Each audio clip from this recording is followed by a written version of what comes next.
సినిమాల కంటే ప్రమోషన్సే బాగుంటున్నాయని జనాలు అంటున్న ఈ రోజుల్లో ప్రమోషన్స్ ఎలా ఉన్నా సరే సినిమా మాత్రం ఖచ్చితంగా బాగుంటుందని నొక్కి వక్కరిస్తున్న సారంగపాన్ జాతకం టీంతో నేను వెన్నెల కిషోర్ ఇంటర్వ్యూ చేయబోతున్నాను. సో దయచేసి మీ ఆశీర్వచనాలన్నీ కామెంట్స్ రూపంలో చాలా జాగ్రత్తగా ఇస్తారని కోరుకుంటూ స్టార్ట్ చేయబోతున్నాను. సో పాయింట్స్ డిస్కషన్ ఏంటంటే, ఫస్ట్ క్వశ్చన్ మీకు, స్టిల్ ఇప్పటికీ మీరు ఫాలో అవుతున్న ఒక సెంటిమెంట్ గురించి చెప్పండి. నేను ఫాలో అవుతున్న ఒక సెంటిమెంట్. నేను ఏ స్క్రిప్ట్ రాసిన ఫస్ట్ పేజ్ మొదలెట్టినప్పుడు టాప్ లెఫ్ట్ కార్నర్లో ఓం నశస్మి అని రాసి మొదలెడతాను.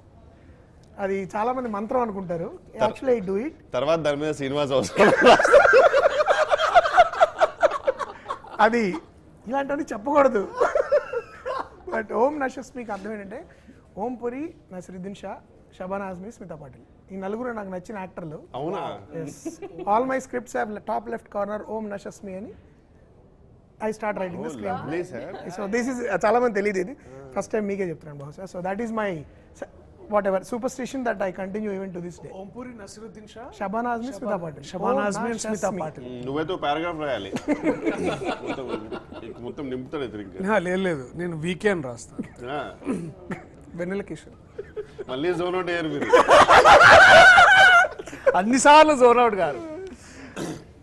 లక్కీగా పేర్లన్నీ అలా కలిసాయి, వేరే చెడ్డమాటలు రాకుండా, బూతులవి రాకుండా. బట్ షఫుల్ చేసి నేను విన్నది కేవీ రెడ్డి గారు లింగమూర్తి గారి పేరు ఎలా రాసేవారని నాకు తర్వాత తెలిసింది, విచ్ ఇస్ వెరీ స్ట్రేంజ్. ఆయన అలా రాసి, ఆయన చాలా ఇష్టమైన యాక్టర్ ఆయన పేరు రాసి ఆయన స్క్రిప్ట్ స్టార్ట్ చేసేవారట. సో ఏదో అలా తెలియకుండా ఐ డూ ఇట్. ఎప్పుడైనా నసిరుద్దీన్ షా గారిని కానీ షబానా గారిని కలిసి చెప్పాలని నా కోరిక. మేమైతే ఖచ్చితంగా మీ పేరు రాస్తాం. మీరు ఇప్పటికే ఫాలో అవుతున్న ఒక సెంటిమెంట్ గురించి ఆలోచించిన ఏం దొరకట్లేదు. సారీ. హ్యాష్ట్యాగ్ అడగండి, గుర్తొస్తే చెప్తా. ఫిల్ ఇన్ ద బ్లాంక్స్ వద్దని చెప్పి ఇందాకే చెప్పు. ఇప్పటికీ ఫాలో అయ్యే సెంటిమెంట్ ఒకటే కదా. రూపగరిగిలోపు నువ్వు చెప్పావు ప్లీజ్. అంటే నేను అది ఫాలో అవడానికి ట్రై చేశాను, బట్ ఐ డోంట్ నో. ఈమెన్ అడిగితే అంటే అంటది, ఇతరులు అడిగితే జోన్ అవుట్ అవుతాడు. చెప్పమ్మా తొందరగా. నేను హాస్టల్లో చదివేటప్పుడు హాస్టల్లో ఉంటూ కాలేజ్ తప్పు చేశాను. చెప్పు. అందుకే ఆచి తూచి మాట్లాడాలి. కాలేజీలో ఉండగా హాస్టల్లో చదివింది. చెప్పు. సో హాస్టల్లో ఉన్నప్పుడు there used to be a friend. Morning నిద్ర లేచంగానే తను లేచి డైరెక్ట్గా నవ్వుతూ కూర్చునేది, నిద్ర లేవడమే. So when I see her suddenly I used to get scared అనమాట. ఎందుకు అట్లా నవ్వుతున్నావు లేచంగానే, used to smilingly sit like that. ఎందుకు అట్లా నవ్వుతున్నావు అంటే ఒక 1 minute కూర్చునేది అట్లా. వై యూ డూ దట్ అంటే షీ సెడ్ మీ, ఇలా నవ్వుతూ డే స్టార్ట్ చేస్తే రోజంతా నవ్వుతూ హ్యాపీగా ఉంటామని చెప్పింది. చాలా బాగుంది ఐడియా, కొంచెం బలవంతంగా ఉంది. బట్ తను ఎవ్రీడే పొద్దున్న 5ంటికైనా 4ంటికైనా ఎన్నింటికి లేచినా ఒక 1 minute నవ్వుతూ కూర్చునేది అన్నమాట. For the day to be happy. Try చేసా కానీ ఇంటర్వ్యూ చేయట్లేదు, మిమ్మల్ని చేస్తున్నాను. నేను అది అడాప్ట్ చేయడానికి ట్రై చేశాను, బట్ చాలా ఫన్నీ ఉందని మధ్యలో ఆలోచన. మీరు కూడా చేస్తున్నారు సిమిలర్లీ. మీరు పొద్దున్న కొంచెం కళలో లేస్తారు కాబట్టి కళలో ఉన్నట్టే ఉంటారు డే అంతా. తట్టింది ఎప్పటికన్నా నువ్వు చెప్పు నాన్న. స్క్రిప్ట్ బాగుండాలనుకుంటా, అదే సెంటిమెంట్. నీకు అన్ని మూఢనమ్మకాలు ఎక్కువైపోయింది.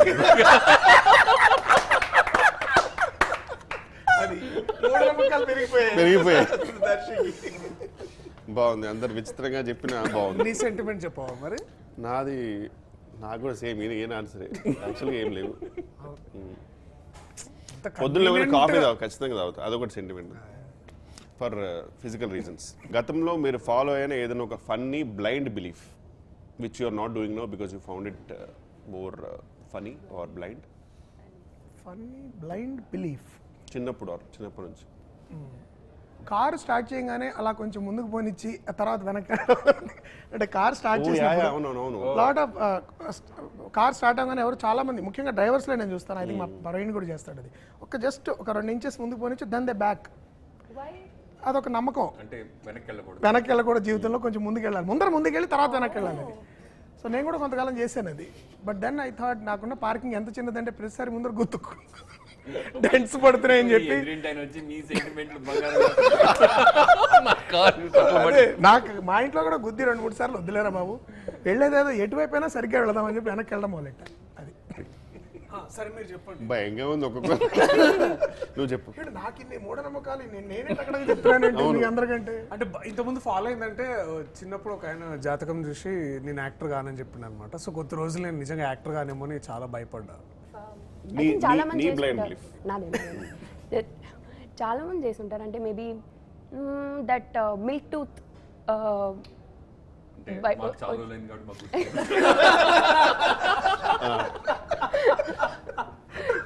చిన్నప్పుడు పళ్ళు ఊడిపోతాయి కదా, అప్పుడు ఈ పళ్ళు బాగుంటాయి యాక్చువల్గా. ఎనీవేస్ ఊడిన తర్వాత బాగా కట్టించు. చెప్పు చెప్పు. అప్పుడు అది జాగ్రత్తగా సేవ్ చేయాలి ఎక్కడైనా, అదర్వైజ్ అది ర్యాట్ వచ్చి తీసుకెళ్ళిపోతుంది కదా, ర్యాబిట్ కుందేలు కానీ ఎలక్ కానీ తీసుకెళ్ళిపోతే వాటిలాంటి టీత్ వస్తాయని చెప్పి జాగ్రత్తగా దాచుకోమని వాళ్ళు. పని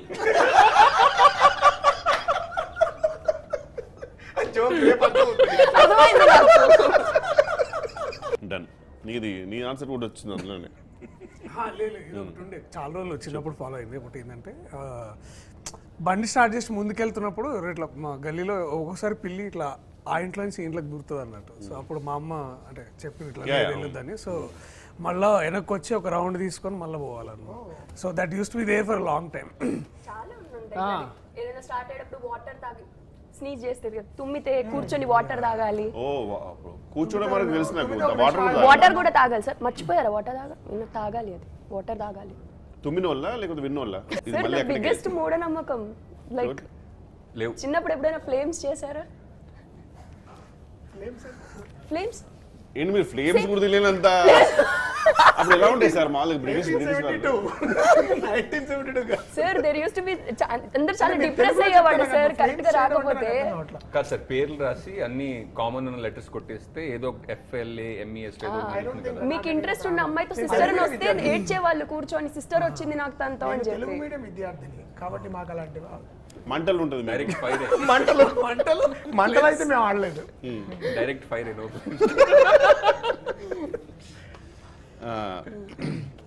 any major decision you taken based on astrology లైఫ్లో?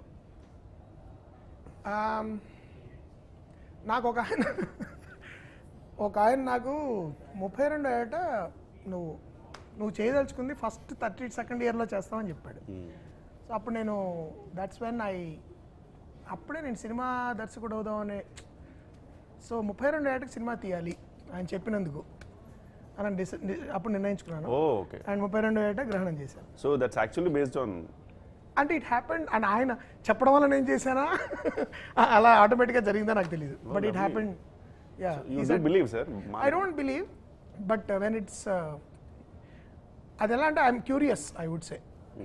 నమ్మకం నాకు రెండు జరిగాయి. ఇదొకటి. 2 నాకు ఒక టైంలో యాక్సిడెంట్ జరుగుతున్న ఒక ఆయన చెప్పారు, కరెక్ట్గా ఆయన చెప్పిన టైంలో జరిగింది. అది జరిగింది. సో అందువల్ల అప్పటి నుంచి నమ్మడం మానేసా, ఎందుకంటే నిజంగా జరుగుతున్నాయేమో అని భయంతో. But I don't seek out. అంటే నేను వెళ్ళి చెప్పండి ఇది ఎలా ఉంటుంది ఈ ఇయర్ అలా అడగను. But if somebody tells me I'm curious. నేను దాన్ని కొట్టిపడేయడానికి కూడా తగినన్ని ఎవిడెన్స్ నాకు ఇంకా రాలా. జాతకాలా సార్? నేను పర్సనల్గా పెద్ద నమ్మను, బట్ అంటే ప్రొఫెషనల్గా అంటే ఎవరు మంచిగా చెప్పలేదు సార్ ఇంతవరకు. జాతకం నమ్ముదామంటే మంచిగా చెప్పాలి కదా సార్. జాతకం అనేది ఒక పాజిటివ్ హోప్ ఇవ్వాలి కదా. లైక్ పంచగ్రహ కూటమి కలిసిన రోజు జాతకం అంటే పాజిటివ్ హోప్ అయితే కాదు, జాతకం అంటే జరిగేది కాదు. అంతే కదా. జాతకం tells you what is gonna happen. అదే ప్రాబ్లం. తర్వాత దానికి శాంతులు అవి చెప్పొచ్చు, ఇది ఉందండి అది ఉందండి కాబట్టి ఇది చేయండి అది చేయండి అని చెప్తారు. బట్ జాతకం is your chart. But personally నాకు ఈ మెడిసిన్ జాయిన్ అయ్యేటప్పుడు బైపీసీ అప్పుడు మా మమ్మీ జాతకం చూపించారు సార్. సో వస్తుందా సీటీ, ఎట్లా ఉంటుంది తన కెరియర్ అని, బేసిక్ పేరెంట్స్ ఇన్స్టింక్ట్. అప్పుడు చెప్పారు లైక్ మెడిసిన్ సెట్ కాదు, పిల్ల డాక్టర్కి కరెక్ట్ కాదు అన్నారు. సరే నేనేమనుకున్నాను అంటే ఈయన చెప్పారు కదా ఇది రాంగ్ చేసి ప్రూవ్ చేద్దామని చెప్పి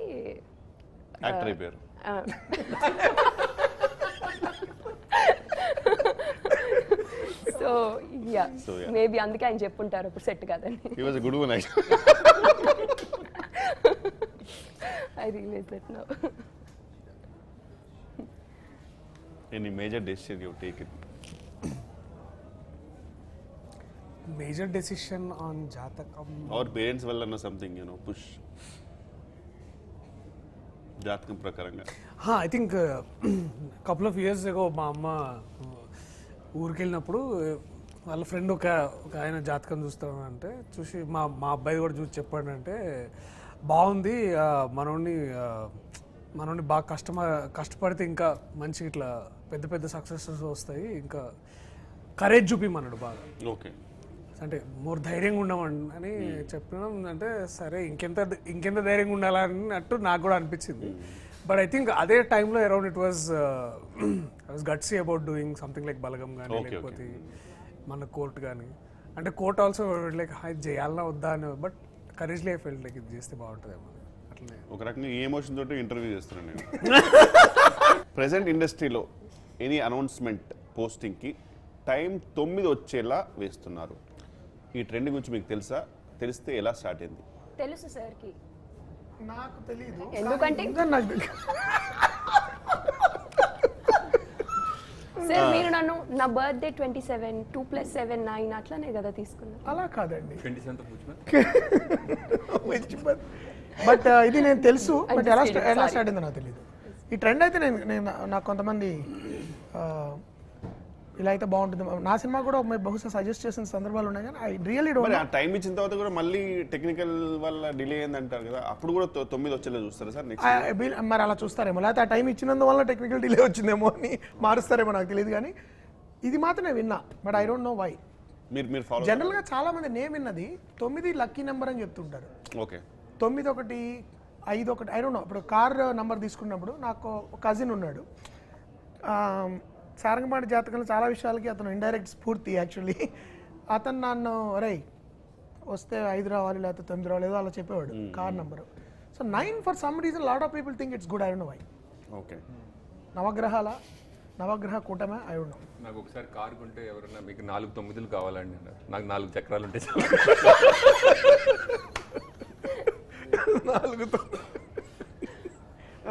సో అది నాకు నిజంగా తెలియదు.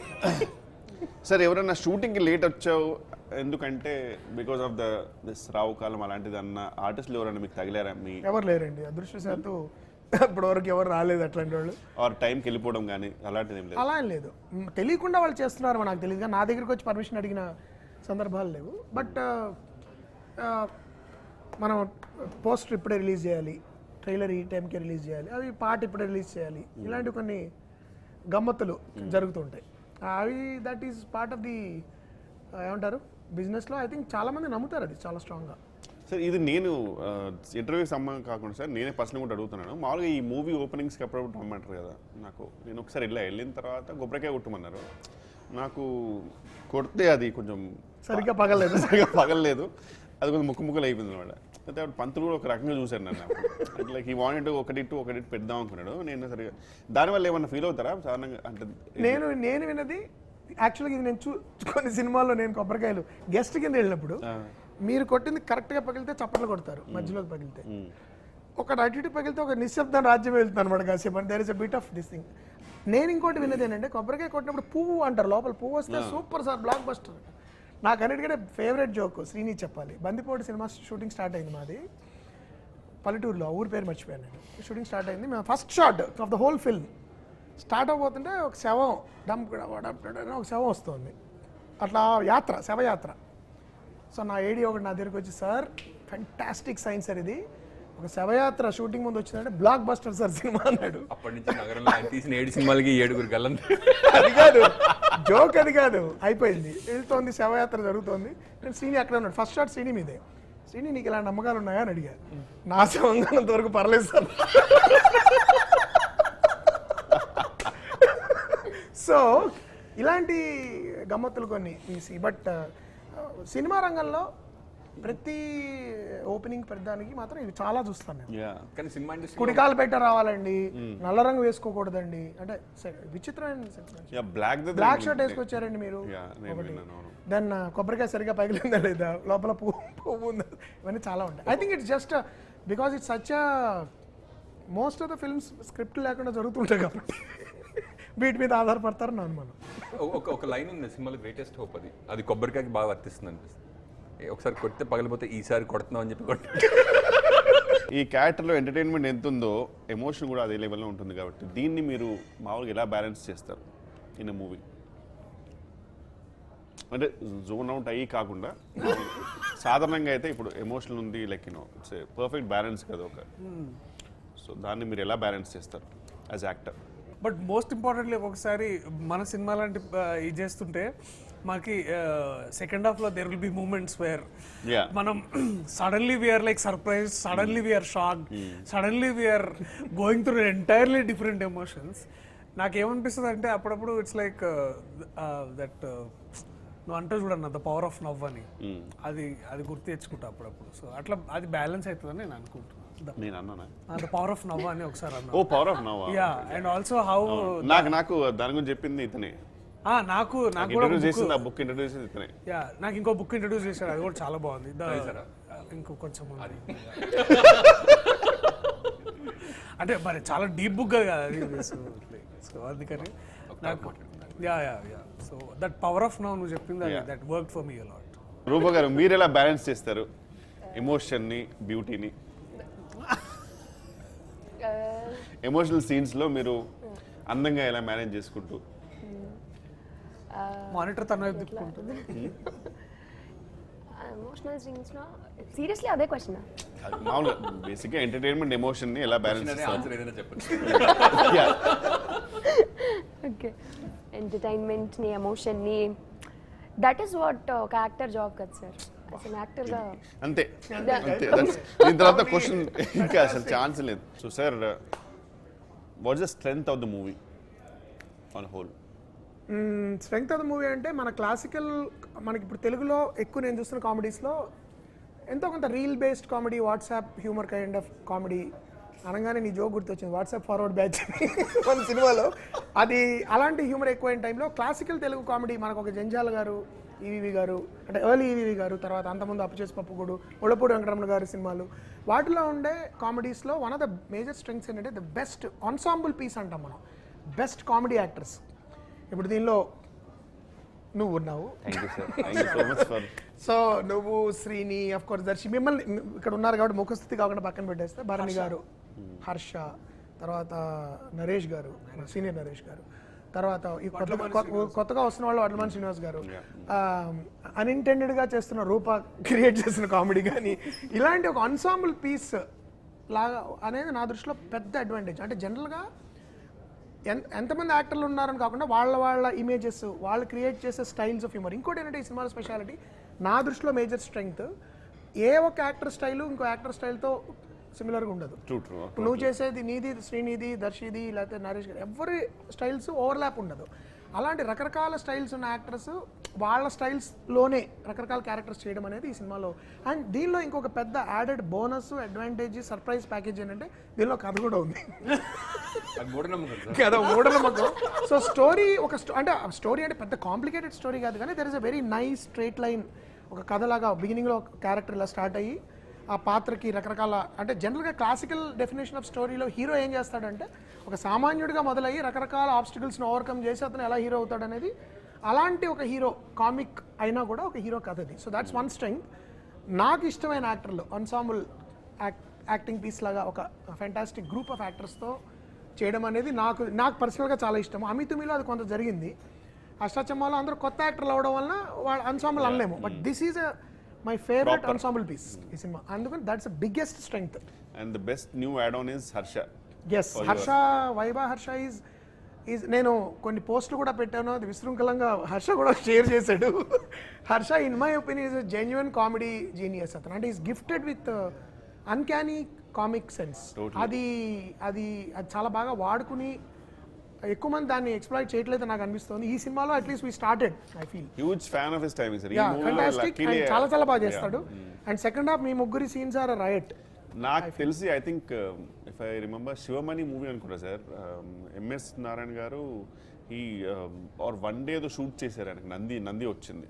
Ah. I personally believe that Harsha's track is Yeah, that he's like that. He's like that. Capable and అది తను నాకు అలా డిస్కవరీ. అంటే కొంతమంది మనం అంతమంది పనిచేయని వాళ్ళు ఎలా చేస్తారు వీళ్ళతో. Darshi of course was the lead, but Harsha నేను తన పర్ఫార్మెన్స్ మంత్ ఆఫ్ మధులో చూశాను, which really like. Oh yeah, so అది చూసి నేను I wanted him to be on board. Of course Vaibhav అని కూడా నాకు చాలా ఇష్టం, but month of Madhu is what drove me to Yeah. Get him on board. And he was such a joy, he was an absolute joy. And the second half for me is like మీరు ముగ్గురు మధ్యలో before actually script reading అప్పుడే మనకు Yeah, we knew. That అంటే సాధారణంగా తెలుగులో ఒక dialogue రాసినప్పుడు ఇది ఎలా పలికితే అసలు ఎలా హ్యూమర్ ఎలా రాశారు, ఆ డైలాగ్లో ఉన్న డైలాగ్ ఎలా పలికితే హ్యూమర్ వస్తుంది అని నేను చెప్పకుండా చేయగలిగే నటులు దీనిలో ఉన్నారు. That is the best thing about the film. అంటే ఇలా ఇక్కడ ఆపితే పంచ్ వస్తుంది అలా మనం చెప్పక్కర్లా. They knew how to say the line. So that's the best thing. So ఇది సారంగపాణి జాతకం ఇస్ లైక్ వీళ్ళందరూ డ్రీమింగ్ పక్కన పెడితే నా dream team, technical dream team has continued from Sammohanam ఈ సినిమాలో. PG విందా cinematography. విందా గురించి నేను కొన్ని స్కాండలస్ స్టేట్మెంట్లు చేశాను అంతకుముందు. If you are not a man I would have married you. So మేము అంతకాలం ఇప్పుడు నా 12 సినిమాలో దాదాపు 9 సినిమాలు తనే షూట్ చేశాడు. Things haven't changed. నిజంగా సార్ విందా గారు ఐ థింక్ తెలియదు కానీ ఒక చిన్న పీస్ఫుల్ చాలా అంటే ప్రపంచం భూకంపం వస్తుంది అక్కడ స్టార్ట్ అయిందంటే లైటింగ్ బాగాలేదేమో, షూటింగ్ అటు నుంచి కవర్ చేయొచ్చా భూకంపం అంత నింపాదిగా ఉంటాడు. పర్సనల్ గా ఎవరైనా అతను నిద్రపోతున్నప్పుడు ఒక వచ్చి అటాక్ చేసినా సరే అతను జస్ట్ ఇట్లా చూసి ఇప్పుడు ఏంటి మరి ఏమనుకుంటున్నారు అంటారు తప్పితే ఇంకా అట్లా పెద్ద ప్యానిక్ అవడానికి కూడా ఇది అసలు ఎలా ఉంటుందంటే మేము అంతకుముందు ఆ తర్వాత సినిమా చూసినప్పుడు విందాతో ఒక కో డైరెక్టర్ గారు, అప్పుడు వేరే కో డైరెక్టర్ సురేష్ గారు లేరప్పుడు, వేరే కో డైరెక్టర్ పరిగెత్తుకు వచ్చి సార్ ఒక షాట్ తీయాలి సార్, డాక్టర్ గారు ఉన్నట్టు over the shoulder shot, doctor గారితో హీరో గారు మాట్లాడుతున్న షాట్ తీయాలి గారు. డాక్టర్ గారు ఉన్నారా అని అడిగారు. ఉన్నారు. అయినా పెట్టండి అంటే over the shoulder shot doctor గారు ఉన్నట్టు ఆయన ఉంటాడండి అని చెప్పట్లే ఆయన. సో చాలా నింపాదిగా అడిగాడు డాక్టర్ గారు ఉన్నారా అంటే ఆయన కోసమే పెట్టండి అన్నట్టు. So Vinda is like that. So it was మేమందరం చాలా ప్రిపేర్ అవుతాం కాబట్టి కూడా it is always a joy to work ఇప్పుడే విత్. గుర్తుంది హర్ష జోక్ సార్. నాకు వచ్చిన సురేష్ గారు ఎలా ఉంటుందో తెలుసు కదా మీకు, ఇంకా ఆల్మోస్ట్ ఇంకా గొర్రెల మంది తిప్పినట్టు పొదటి టీవీ పోతుందా అలా అంటుండే హర్ష వస్తుంది ఆయన వస్తుంటే అక్కడ కూల్గా వింద గారు క్యాజువల్ నడుచుకుని వెళ్తున్నారట. అది అన్న నన్ను డిఓపి గారే ఇక్కడ ఏం చేస్తాను అక్కడ. సో వింద గారు తెలుసు కదా మెల్లగా క్యాజువల్ Casual గా ఉంటారు, నడుచుకొస్తారు. స్మూత్ గా ఉంటారు అసలు. So even in his craft it's so secured, sir. It's like it's secure and very అంటే చిన్న ప్రాబ్లమ్ సాల్వింగ్ చాలా క్విక్ గా ఉంటుంది. బికాజ్ ఇండిపెండెంట్ సినిమా నుంచి అస్సలు డబ్బులు లేకుండా సినిమాలు తీయడం నుంచి వచ్చిన వాళ్ళు కదా. So the solution is always practical. And he can I feel Vinda can do a big film or but his approach is the same. So అది హ్యాండ్స్ ఆన్ ఉంటుంది ఎప్పుడు. అండ్ సెల్ ఫోన్లోనే సినిమా తీయడం రెడీ విందా ఎప్పుడైనా మాకు చిరాకు వచ్చి లెట్స్ షూట్ అ ఫిల్మ్ అని అంటే yeah will do it, I will get the lights అంటాడు. అట్లా ఉంటుంది Vinda. So it's a joy. Especially నాకు విందాలో ఒక విచిత్రమైన సర్కాజం ఉంది. విందాకి సినిమా నచ్చిందో లేదో మనకి అర్థమైపోతుంది. విందా అప్రూవ్ చేశాడంటే డ్యూరింగ్ షూట్, లేదు అంటే you can see with his body language or the way he crack some jokes that is not particularly excited about a particular scene or the way performance జరుగుతున్న విధానం కానీ సీన్ అన్ఫోల్డ్ అవుతున్న విధానం కానీ మనకు తెలిసిపోతుంది. ఈజ్ నాట్ అంటే he thinks it's not great అని. So he is also like a barometer నాకు. If the scenes working in terms of performance కానీ లైటింగ్ కానీ తనకి వర్కౌట్ అవుతుందా లేదా అనేది నాకు ముందర జరుగుతున్నప్పుడే ఒక అంచనా విందామని వచ్చేస్తుంది. So that's the best thing about it. Music director గురించి ఇంకా వివేక్ సాగర్ ఈజ్ లైక్ పెళ్లి చూపులు సినిమా చూసినప్పటి నుంచి I wanted to work with him. ఆ తర్వాత తను ఇండిపెండెంట్ సాంగ్స్ కూడా కొన్ని విన్నాను Vivek Sagar.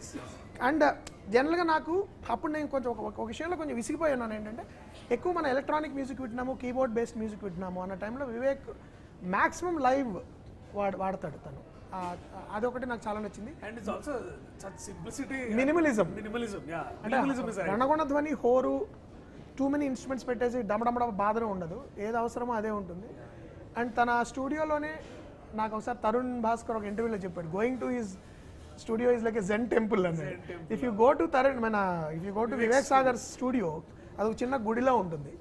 Small studio but you feel completely at peace అనమాట లోపలికి వెళ్తే. అలాంటి వాతావరణం ఉంటుంది.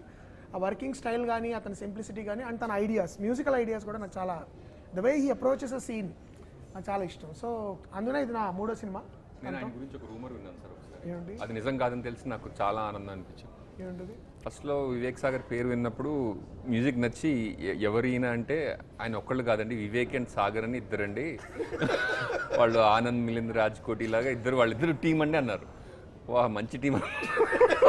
తర్వాత వివేక్ సాగర్ ఒకే వ్యక్తి అని తెలిసిన తర్వాత నాకు చాలా ఆనందంగా Actually, the team is 3 of them.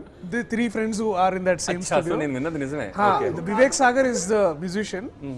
Sanjay Das is also a percussion. He's a drummer and a mixer. అచ్చా. Varun is also Gopal Varun and Gopal, ఇంకొక is a sound designer and is also bass guitar player. So వీళ్ళందరూ ఏంటంటే when they are doing their band gigs అనమాట. Sanjay is on drums, Varun is on bass, Arman is on the piano and vocals అనమాట. And also they hire like అంటే sometimes there is Phani also. Phani does mandolin. So ఇట్లా వీళ్ళందరూ full నాకు చెప్పిన వాళ్ళు ఇంత క్లారిటీతో చెప్పలేదు కాబట్టి నాకు సో ఇప్పుడు కూడా టీమ్. వివేక్ తో పాటు పాటలన్నీ మిక్స్ చేసేది కూడా సంజయ్. చాలా ఇప్పుడు మన పాట సారంగా మిక్స్డ్ బై సంజయ్ దాస్. సంచారి కూడా కంపోజింగ్ వివేక్ అవ్వగానే it goes to Sanjay for mixing. You involved in the music department also. అంటే ఇంత ఇన్ఫర్మేషన్ ఉందంటే నాకు లేదు. అంటే నాకు దాదాపు వివేక్ దాదాపు 10 ఏళ్ళ నుంచి తెలుసు. ఎందుకంటే మేము షార్ట్ ఫిల్మ్ చేస్తున్నప్పుడు is to do score for short films అనమాట. సో నాకు తరుణ్ భాస్కర్ ద్వారా నాకు నేను చేస్తున్న షార్ట్ ఫిల్మ్. సాధారణంగా వివేక్ మ్యూజిక్ డైరెక్టర్స్ అంటే చాలా అలా మాట్లాడతారు కదా. నేను ఇట్లా ఐ వాంట్ యాడ్ అలా ఉంటుంది. వివేక్ ఎలా ఉంటుందంటే, వివేక్ అయిపోయిందా పాట అంటే అయిపోయింది సార్, ఒక డ్రమ్స్ కొట్టేసి మ్యాండల్ కూడా నేనే అప్పుడప్పుడు కొట్టి పంపించేస్తాను. So it sounds very, but when the thing comes it's divine. So he has that very shy and very private also. I like him for that. But అంటే చాలా మన సోల్ అంటాం కదా, నిజంగా సోల్ఫుల్ మ్యూజిక్ ఉంటుంది వివేక్. ముఖ్యంగా సమ్మోహనంలో కనులలో తడిగా ఈ సినిమాలో సంచారి ఫెంటాస్టిక్ స్కోర్. అండ్ వివేక్తో పనిచేసే వాళ్ళు గుర్తుపెట్టుకోవాల్సింది ఏంటంటే, Vivek Sagar for him song is a process. So ముందరే అయిపోయింది ఇదే ఫైనల్ అని ఉండదు. వివేక్ జస్ట్ ఒక రఫ్ ఐడియాతో స్టార్ట్ చేసి బై ద టైం తను డెలివరీ చేసే టైంకి అది రూపురేఖలు కూడా మారిపోతాయి కోర్ ఉండి. సో అలా చాలా చాలా ఎంజాయ్ చేస్తాను. బట్ ఐ థింక్ ఈవెన్ మన సినిమా చూస్తున్నప్పుడు that one moment where like అంటే one peak moment for me in the film is that ఆ డెన్లో ఆ వాల్ ఆర్ట్ మీద నుంచి కెమెరా ఇట్లా వస్తుంది. లైక్ అంటే ఎవ్రీ డిపార్ట్మెంట్ పిక్డ్ అంటాం కదా, ఇట్లా కెమెరా రాగానే మరో మ్యూజిక్ కొట్టిండు and then it stops at him on his face. ఇట్లా చూస్తే it feels no easy. Musical interpretation of scenes కూడా వేరేగా ఉంటుంది. మామూలు జనరల్గా కమర్షియల్గా ఒకలాగా ఇచ్చేస్తారు కదా, అట్లా యూజువల్ గా కమెడియన్ రాగానే వీడి కామెడీ పండుకున్న పర్లేదు, ఫస్ట్ మనం మ్యూజిక్ ఇచ్చేది. ఫస్ట్ నన్ను వివేక్ బ్యాక్గ్రౌండ్ స్కోర్ ఫిల్మ్ పంపించగానే ఫస్ట్ అడిగే ప్రశ్న, సార్ కామెడీ ఎఫెక్ట్లు అక్కర్లేదు ఏం అక్కర్లేదు వివేక్, జస్ట్ అసలు కొన్ని చోట్ల and is one of the few music directors మిక్స్లో కూర్చుని నిర్దాక్షిణ్యంగా మ్యూజిక్ తీసే మనగలిగే ధైర్యం ఉన్నవాడు వివేక్. తను ఎంత కష్టపడి మ్యూజిక్ ఇచ్చినా, సార్ ఈ సీన్లో డైలాగ్తో క్లాష్ అవుతుంది మ్యూజిక్, ఈ సినిమాలో మ్యూజిక్కి డైలాగే మ్యూజికల్గా ఉంది కాబట్టి ప్లీజ్ తీసేయండి అని రీసెంట్ మేము ఫైనల్ మిక్స్లో కూర్చున్నప్పుడు కూడా తన ప్యాసేజెస్ చాలా అందమైన passages because they are clashing with the scene తీసేశాడు. అది చాలామంది నేను ఎంత కష్టపడి చేశాను, పొద్దునే లేచి కంపోజ్ చేశాను, ఇవన్నీ ఉంటాయి. But he doesn't do it. Even the believer of silence. నాకు తన బ్యూటిఫుల్ స్టేట్మెంట్ ఒకటి ఇచ్చాడు 35 ఇంటర్వ్యూలో. అది I don't no if it is his are I hope it is his. He said silence is the canvas on which you paint, you do music. So silence అనేది ఉండాలి first music compose చేయడానికి, అంతేగాని music ఊరికి బాధకూడదు. ఆ విధంగా ముఖ్యంగా ఇలాంటి సినిమాలో టెంప్టేషన్ ఎలా ఉంటుందంటే, సారంగపాణి జాతకంలో జోక్ అర్థమైందా లేదా, కొంచెం మ్యూజిక్ యాడ్ చేద్దాం, ఒక ఎఫెక్ట్ యాడ్ చేద్దాము, let's push the music a little bit more అని. అలా కాకుండా చాలా బాగా చేశాడు Vivek, fantastic. And now the main strength of the movie, producer గారి గురించి. కృష్ణప్రసాద్ గారిది మాది ఒక ఏమంటారు ట్రిలజీ అనమాట. నాది ఫస్ట్ జెంటిల్మన్, తర్వాత Sammohanam. So I love the way he calls you Mohana. Mohana ఇలా కాదు మోహన, ఇలా కాదు మోహన అని ఉంటుంది. ఆయన గమ్మత్ ఏంటంటే జెంటిల్మన్ సినిమా తీసే టైంకి he was going through a rough patch actually. So gentleman సినిమా సాధారణంగా మనం అలాంటి సినిమా కంప్లీట్ అయ్యే టైంకి నిర్మాత అనేవాడు కూర్చుని ఇది హిట్ అవుతుందా కాదా ఇది అది అని డిస్కషన్ పెడతారు మనం అనుకుంటాం. కానీ జెంటిల్మెన్ సంబంధం 2 సినిమాలు ఆయన అసలు ఎడిట్లో కూడా చూడలేదు, మిక్స్లో కూడా చూడలేదు. డైరెక్ట్గా రిలీజ్ అయిన రోజు సండే చూశారనమాట ఆయన. సో హీ వాజ్ ఆ నమ్మకం కొంచెం ఎక్కువగా నమ్మారు నన్ను జెంటిల్మెన్లో. Thankful I delivered and Sammohan also was very pleasant experience. అలాగే ఇప్పుడు కూడా ఆయన మళ్ళీ సండే నేను చూస్తానన్నారు. సో ఏంటంటే ఒకటి స్క్రిప్ట్ ఒకసారి ఆయన వినేసి కథ ఆయనకి ఏమైనా అనిపించిన అభిప్రాయాలు 2-3 చెప్పిన తర్వాత మళ్ళీ ఇంటర్ఫీరెన్స్ ఎటువంటిది ఉండదు. రెండోది క్రియేటివ్గా he let you do what you want to do, he'll trust you. ఈ 2 వాటి వల్ల నాకు ఆయనతో we had this comfortable thing doing these 2 films and ఈ 3rd ఫిల్మ్ ఆల్సో. ఇంకోటి హాస్య రస చిత్రాలు ఆయన ఎక్కువ ఇష్టపడతారు కాబట్టి so it was very and it was easy for us to work with him. నాకు వెళ్ళి షూట్ ఆయన ఎక్కువ షూట్ కూడా తక్కువ వచ్చేవారు, అప్పుడప్పుడు వచ్చి అలా చాలా రేర్ కూర్చొని కదా అసలు. And also if you look at sir's body of work ఇంత వర్సిటాలిటీ ఉంటుంది అంటే రకరకాల అంటే ఇప్పుడు ఆదిత్య 369 ఆల్సో రీ-రిలీజ్. సో ముఖ్యంగా కామెడీ ఈ మధ్య ఆయన ఇంటర్వ్యూలో చెప్పింది నాకు తెలియంది ఏంటంటే ఆయన ఇప్పటివరకు డైరెక్ట్ కామెడీ ప్యూర్ కామెడీ ఇప్పటివరకు ప్రొడ్యూస్ చేయలేదు. సో ఫస్ట్ ఇది నాకు కామెడీ చేస్తున్నాను, సో ఐమ్ వెరీ హ్యాపీ. చిన్నోడు పెద్దోడు ఆయన చేశారు కానీ I don't think it's complete comedy genre కాదేమో. నేను ఆ సినిమా నాకు తెలియదు, చూడలేదు నేను అది. Also it's a remake I think if I'm not wrong. Definitely I think ఈ ఇంటర్వ్యూ అంతా హ్యూమరస్గా ఉంటుంది మా సినిమా కూడా. ఒక విధంగా ఇంటర్వ్యూ కంటే కాస్త ఎక్కువే హ్యూమరస్గా ఉంటుంది, ఎందుకంటే we have the most bankable actors ఇందాక అన్నట్టు. నేను నా గురించి మాట్లాడతలేను ఇక్కడ, బేసికలీ కిషోర్ అన్న, హర్ష, లేకపోతే శ్రీనివాస్ గారు వీళ్ళందరూ. కింద పడుకుంటారా? లేదు నాది గ్రౌండ్ ఫ్లోర్లోనే కాబట్టి. సో తప్పకుండా మీ దగ్గరలో ఉన్న థియేటర్లకి వెళ్ళి చూడండి. Assured laughter. బట్ మధ్యాహ్నం వెళ్ళండి, ఈవినింగ్ వెళ్ళకండి లాంటివి కాకుండా వెళ్ళండి అని చెప్పి. వెళ్ళండి ఆ రోజు మంచి రోజు. ఎందుకంటే మా ప్రొడ్యూసర్ కృష్ణప్రసాద్ గారు చెప్పారు, ఏమయ్యా మోహన నీకు ఇంకా మన హీరో గారికి దివ్యంగా ఉందయ్యా అని అన్నారు. So which means it's a beautiful day for a great love. Bless. So సమ్మర్లో వస్తుంది, ఎగ్జామ్స్ అయిపోయాగానే ఒక మంచి ఎంటర్టైన్మెంట్ కోరుకుంటాం. సో క్వశ్చన్ పేపర్స్ అన్ని తీసి పక్కన పడేసి, స్ట్రెస్ పక్కన పెట్టేసి థియేటర్కి వెళ్ళి హ్యాపీగా మీ ఫ్రెండ్స్తో కూర్చొని చిట్ చాట్ చేసుకొని ఎంజాయ్ చేయండి, కమెంట్లు వేసుకొని. So you love the film. Sarangapani జాతకం ఇస్ ద పర్ఫెక్ట్ ఫిలిం ఈ సమ్మర్కి. సో మీరు అందరూ తప్పకుండా చూసి ఎంజాయ్ చేస్తారని కోరుకుంటున్నాం. సారంగపాణి జాతకం మీ థియేటర్లో రాబోతోంది. ఇది థియేటర్లో చూసి యాక్షన్ సినిమాల తర్వాత నా దృష్టిలో ఎంజాయ్ చేసేవి కామెడీ సినిమాలే. కాబట్టి మీరందరూ శ్రీని చెప్పినట్టు, ఇందాక శ్రీని ఒక మంచి జోక్ కూడా వేశాడు. నన్ను ఎవరో ఈ సినిమా చూడాలనుకునే వాళ్ళకి మీరేం చెప్తారండి అంటే, చూడాలనుకునే వాళ్ళకి ఏం చెప్పనండి, చూడొద్దు అనుకునే వాళ్ళకి తప్పకుండా చూడమని చెప్తాను. దిస్ ఇస్ నేను చాలా ఇంటర్వ్యూస్లో చెప్తున్నా, this is also like a date movie. It's like a love story ఈ cinema. So if you want to take your girlfriend or a boyfriend or మీ కుటుంబాన్ని సపరివార పరపరివార సమేతంగా నానో షిప్స్లో ఉన్న వాళ్ళు, ఇప్పుడే నానో షిప్ అని ఒకటి ఉందని కూడా నాకు తెలిసింది. మీరు సిచ్యువేషన్ షిప్తో వెళ్ళొచ్చు, నానో షిప్తో వెళ్ళొచ్చు, ఫ్రెండ్ జోన్స్తో వెళ్ళొచ్చు, అందరితోనూ ఎటువంటి రెస్ట్రిక్షన్స్ లేని complete summer family entertainer fun film ఇది. Joy ride. మీ దగ్గరలో థియేటర్లో కొంచెం దూరంగా ఉన్నా కూడా వెళ్ళి ఈ సినిమాని తప్పకుండా చూడాల్సిన మనస్ఫూర్తిగా కోరుతున్నాను. Thank you.